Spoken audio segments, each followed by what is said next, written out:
ToyTractorTimes.com is here at the 2016 St. Louis Farm Toy Show Display Contest. We're here with Johnathan Cox. We're going to take a tour of his grain farm. Jonathan, thank you for bringing this out to the show. Well, we'll start over here. The farm runs about 3,000 acres. So they run 12 row head, 9670 STS combine. Had an accident earlier, fell on top of the cab there, hit the brake too hard. That happens every once in a while. Yeah. Then we got our 8345R. It's pulling their little 1196 Brent Avalanche grain cart. Now, what do you do to have that, make it look like there's corn coming out of the auger? Well, that is actually a dowel rod, and you roll it in clear glue, and then you roll it in your cornmeal that will be coming out like out of your combine and stuff that's in your hoppers. That looks good, and I really wanted to compliment you on your corn stalks. Yeah, that's broom bristles. The ones, the chaff and stuff is broom bristles all chopped up. Okay. Then the cut ones are just the broom bristles cut to the right height so you can still see them when they're in the dirt. Looks good. And we got our little Mack truck here. Just only need really one truck to finish out the last of your corn here. It looks like someone got stuck in the ditch. Yep, that is my 93-year-old great-grandfather who was out there. He supervises every year to make sure we're working, and he was paying attention to the driver getting out of the truck, and he just pulled in the ditch, and my grandpa got real mad at him, so now he's going to pull him out of the ditch. I like your ditch detail, too, with the rock there. Yeah. On the entrance. Yeah, there's little culverts that run under them, too. Made out of copper tubing. Now this must be a 9560 RT. Yep, just pulling a 330 true tandem Case IH disc. They use those every fall. They don't use them in spring because they've got two big field cultivators that they use there. Well, I also wanted to compliment you again on the stubble, and then if you look closely, you took the time to put all the lines in there, showing where the turbo till cultures went over it. That's actually gap caulking too. You take a scraper and it's got like your disc lines, like where your blades have went through, and it makes it look like where your disc is going through. Very good idea. Yep. So get over here to the grain bin system and some GSI bins. Yep, they store their soybeans in those bins. Just their new ones out there. They run their 7110 Magnum on the auger there. And it got the new Midwest auger from Boston Implement. Oh yeah, that's a pretty nice piece. And this must be a drive over. Yeah, sometimes if they ever have to, when they unload into the other big GSI bin, they have to put an extension piece onto it so they get their trucks over it pretty well. And then we got the dryer here and the main bin system. Yeah, this bin system was just designed for drying corn. So then they can dry their corn faster, get it to the elevator quicker when the prices are up and the great demands are up.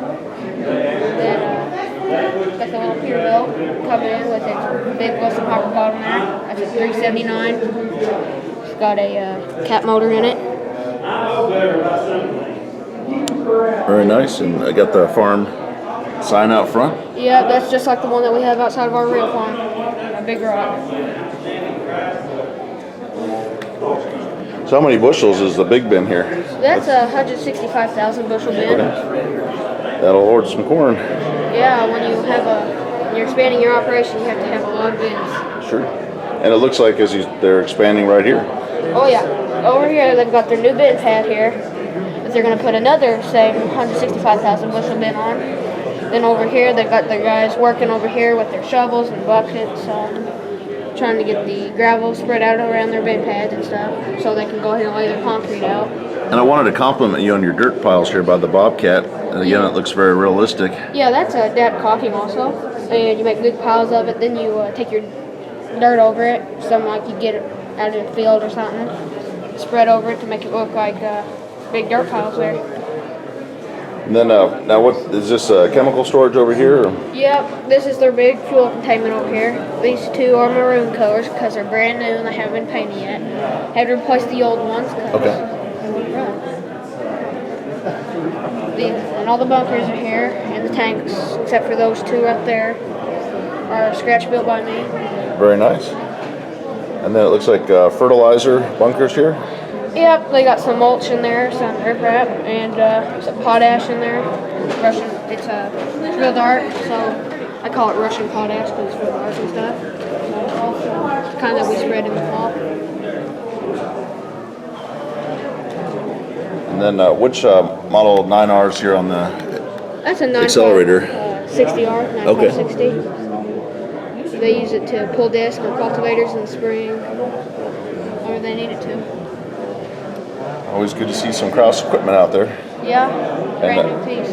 Is this another 9560R? Yep, it's been pulling their ripper lately. Had to bring it in because when they pulled out of the field, they hit a big pole and they knocked the flasher guard off.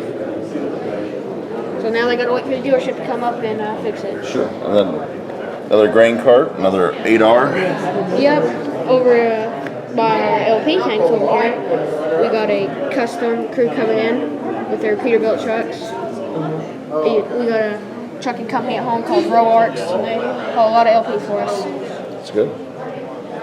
And then 16-row corn head and maybe an S690. Yep, that's what that is. They still got some of the old tractors just pulling wagons around and doing that stuff. And a 4930 sprayer or 4920? That's a 4920. Okay.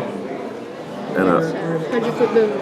I also like that you have the old Glencoe culture chisel out there. Yeah, they'll put that on their front wheel assist sometimes in the spring to get a little extra ground work. And then I think we'll be moving into the shop area. Yeah. They got their Peterbilt 389 here, getting worked on before they start hauling their beans in. Then they got their shop in here, all the air compressors, hydraulic presses, anything like that. They got their lunch there, as you can see. He's the first one to always get in the cooler. Like the presses, and here's something I think will interest a lot of people is a John Deere Telehandler parked in here. Yeah, they would normally be using that one to scoop some rock and stuff like that, but they don't have really any need to use it right now. Their fertilizer tanks for spring, put that on their step deck over there as we went by. Got the forklift, seat tote. Now this stuff over here, the baler and stuff, they don't do baling anymore. So they have Grandpa's old stuff that he restores since he don't work on the farm really anymore.